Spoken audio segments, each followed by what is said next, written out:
Hey guys, how's it going? Welcome back. So this is my little Radio Shack Pro 2040 Hyperscan 800 megahertz scanner that I picked up last year on a trade deal. And I thought, hey, it's a pretty cool little machine. Pick it up, see what happens. Nothing.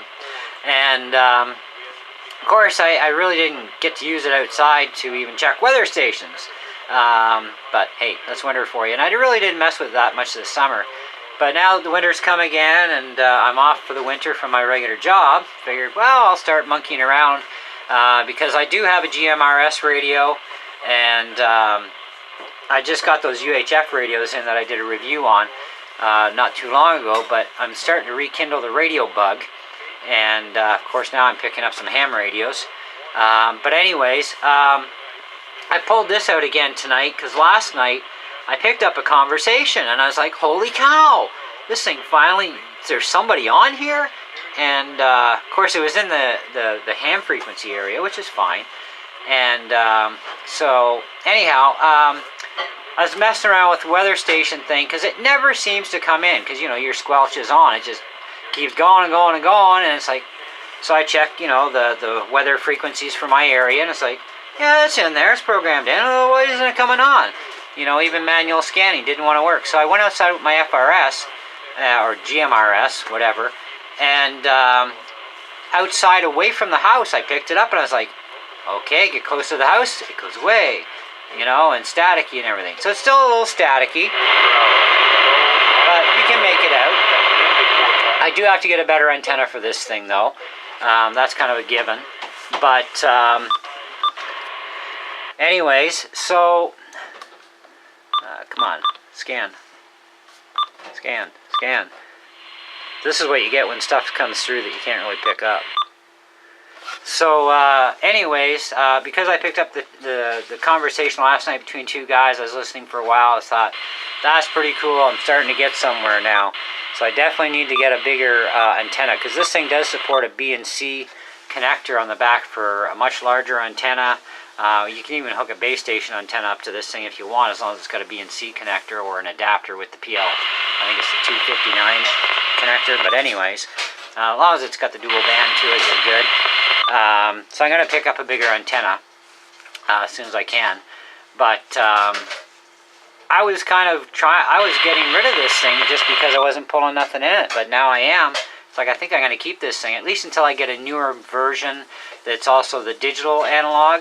I guess you call it analog frequencies, but I do have a boatload of stuff programmed into this that I know I can still get, that's still on these frequencies, but I need a bigger antenna for that. And obviously after last night's conversation I picked up, and now I can get that weather station, it's like, oh, this is really cool. So that's all right. So I think I'll be keeping this thing, at least until I can replace it with something bigger and better. And I want to get a new shortwave radio as well, because my last one, I had an Eaton one that's on my channel. It was a great radio, but it finally died on me, and I didn't bother to go get another one because I figured, I'll just buy a much better quality one that has even more bells and whistles, But it's a fun hobby to listen in and stuff, and and of course we got the ham radios we're going to be doing soon. And so once we get our license, we can transmit on ham, but for now we can transmit on the UHF band on those things without a license, and that's all good. Yeah, so these things, they're not so archaic after all.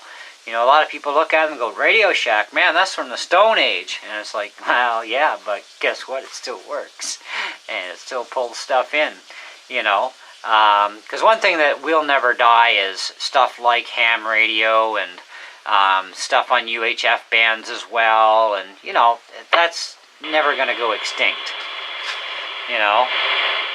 but it does pick up, but I need the bigger antenna, so when these things do stop, I'll be able to pull in what's going on here, because you never know, right?